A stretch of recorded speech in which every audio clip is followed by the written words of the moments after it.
Hello AvGeeks!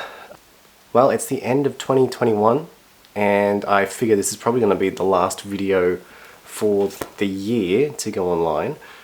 Just wanted to let you know, I know the videos have kind of stopped a little while back, but I'm currently working on a couple of compilations that would come out, and one of them is a dedication to the Qantas 747, specifically the 400 ERs.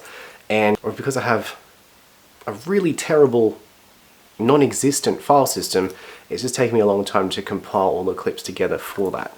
So the videos are coming, but I just don't think they're going to be out before the end of the year. And the problem being that the next video that come after that is also a compilation, so it's going to take a little bit of time to get going again, and then into the rest of the videos that are currently for the pretty much the second half of 2020. But they're coming.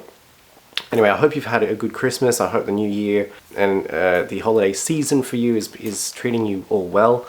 We've got a couple of little issues here with the family, but you know, we're keeping in high spirits. And yeah, looking forward to what the new year brings. Looking back on 21, it was actually a better year aviation wise for me. Managed to get in 2 return flights to Melbourne. Of course, I got on the Regional Express inaugural Sydney to Melbourne flight, which was an amazing experience. It broke a drought of 18 months that I hadn't been in the air, I think, at that point. And then I got to fly again, went down with my dad to Melbourne for a day trip. And yeah, it was just good to get on board a plane and flying again. And incidentally, both of those Regional Express flights at least were aboard the same aircraft, which so happened to be the aircraft that Gemini Jets released in both 400 and 200 scale. And I'm going to touch on the models a little bit later on. Also, spotting wise, there was a lot of good movements this year. I think I got out more than I did last year for spotting, even with a 3-month lockdown for New South Wales and for Sydney. And to top all that off, we had a lot of special movements. We recently had the Korean Code 1 747 come through, probably its last overseas visit before it's retired and replaced. And earlier in the year, well, and throughout this year, I was able to capture not 1 but 3 Antonov 124s that came through Sydney. And I mean, I think there were even more than that actually did come through, but to get 3 of them in the 1 year, I'm pretty impressed with. And finally got my favorite livery of the Antonov 124 on the Volga, which was the Volga Dnieper. I probably buggered that pronunciation up, but yeah, the blue and white livery of the Volga Dnieper operation, which was really good to finally see. I love my Russian aircraft, but to have the 124 captured, as I said, 3 times this year, it's a pretty fun, pretty good year for heading out. And it was just fun to get out to the airport again and catch up with old mates that I hadn't seen in a long time, and there are still a lot of spotters that I haven't seen in since before COVID even hit. So you know, each time you sort of see someone new, and it's a decent catch up as well. And even with the spotting this year, whilst there's been a lot of good movements and good captures that I think are going to be coming to the channel, there's a few spots that I haven't visited in a long time as well. Notably Qantas Drive, which is now closed due to a new motorway interchange that's been constructed to the north of the airport, so that spot may even be completely gone now, and so those really nice 1/6 right landing shots won't be anymore. I'll have to find a new spot. I haven't been to the Millstream lookout in quite a long time, and I don't even know if I visited Sheps Mound. If I did, certainly didn't do it that often this year. So yeah, most of my spotting was actually done from the car parks on site, the domestic and the international car parks, which offer really good views. Cost a bit too if you park there. But yeah, I always try and think of having a bit more variety in my spotting locations so that it changes it up a little bit, but that's just how it goes. So yeah, not really much else to say. As I said, I'm working on a couple of compilations to get through those, and then back into the regular uploads. I was kind of hoping that I would catch up at least to 2021, but yeah, it's kind of slowed me down a bit because of my really poor filing system. I should probably get to work on that at some point. Rest assured, more videos are coming, just bear with me. And as I said, I hope you're all staying safe and well. And I'll just finish this video off with a quick look at some of the diecast models that I was able to purchase this year. I think I'd mentioned before that I've sort of shrunken the collection down to planes that I've flown on, or planes that I might likely fly on in the near future. So those Regional Express models from before were perfect, as it was the actual registration of the same aircraft that I've flown on twice now. But I was also able to get my hands on a 400 scale Iran Asaman Airlines 727. I had the 200 scale, which I think I showed in a previous video. The 400 scale complements that. I found out there was a company called Panda Models, and they had an AirAsia X A330-300. Now AirAsia has so many different liveries. I had one already. This one covers one of the other liveries that I'd flown with them on. And to round it out, aircraft that I haven't flown on but there's a chance that I might in the future are the two Qantas 787s in their special schemes. We have Long Reach here in the QF100 scheme, and of course the beautiful Emily in the Ballaringi Studios scheme here, Yam Dreaming. This was a very hard one to get a hold of. I was umming and ahhing about even getting it. This is the JC Wings version, which from all the reviews I've read has the most accurate color depiction of the livery. And with the prices just keeping skyrocketing, I found this at a very good, very competitive price, and very happy to have it in the collection now. So yeah, as I would do with all of my videos, let's open them up and have a look, and then we'll finish up. Okay, so not quite an unboxing. I've already done the unboxing part, and I figured I would leave the 727 and this 737 as they're basically just smaller versions of models that I've already covered. I mean, what we have here is, again, it's quite nice. I've never heard of Panda models before, but their A330-300 is reasonably decently accurate. The paint job looks nice. Let's lift this up for a sec, get a closer look at it.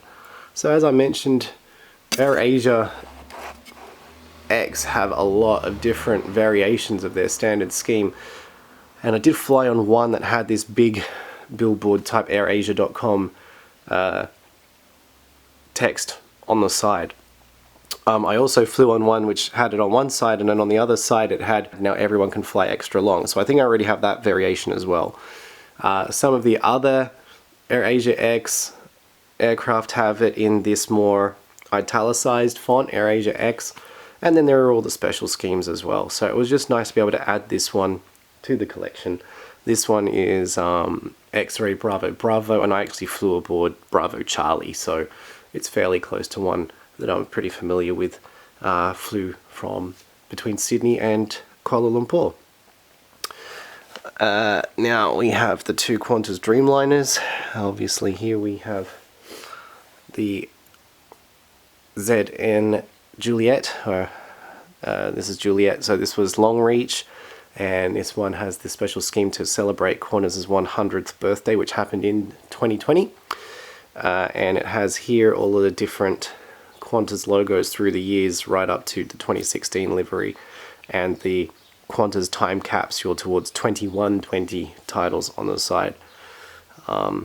So an interesting scheme. This one got laughed at a little bit by the aviation community because of its similarities to the Shanghai Airlines scheme with that red swish, and of course on the bottom it has the 100 logo as well, which differentiates this aircraft from the other 787s in the fleet.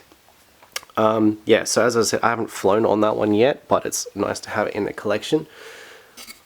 And of course, if I'm going to have the Qantas 100 livery, I'm going to have Emily.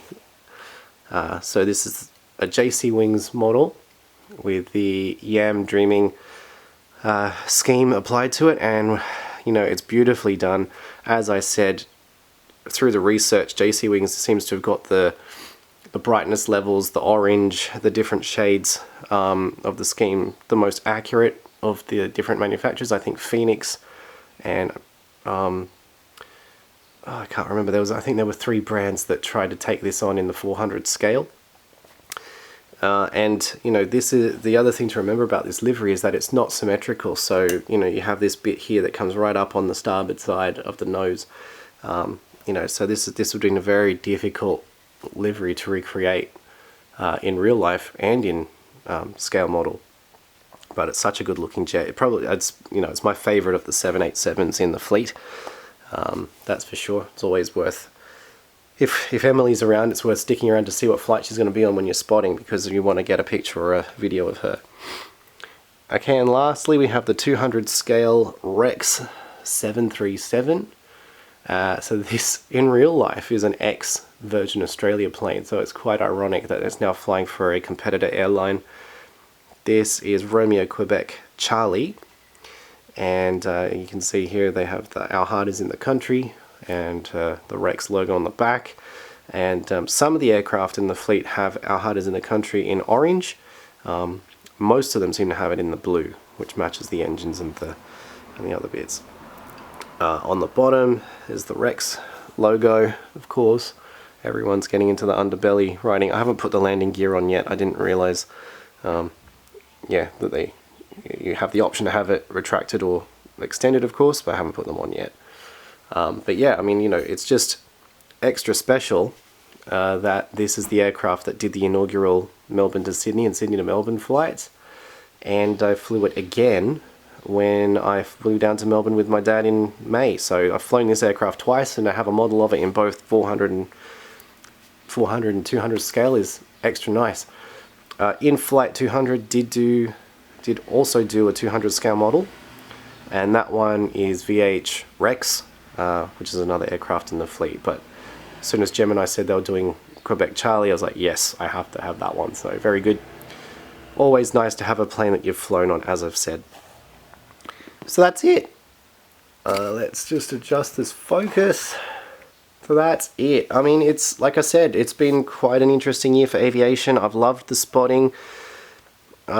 Still enjoy my collecting, and yeah, looking forward to what the next year brings. We've got, you know, the A380s are starting to come back. As the world hopefully starts to rebound, we're going to have airlines coming back to Sydney that we haven't seen since pre-COVID. British Airways, I'm looking forward to having them back, my home airline, you know, and seeing everyone else start to bring their aircraft back into town as travel starts to increase. And you know, we now have on the horizon Qantas's Airbus order for the domestic fleet. It'd be nice to have some Australian registered A220s. There's so much on the horizon anyway for 22 and beyond. So yeah, that's about it. As I said, stay safe everyone. If you're in Sydney, I hope to see you around the airport enjoying what it has to offer. And yeah, have a happy new year everyone. Stay tuned for more videos soon. Cheers.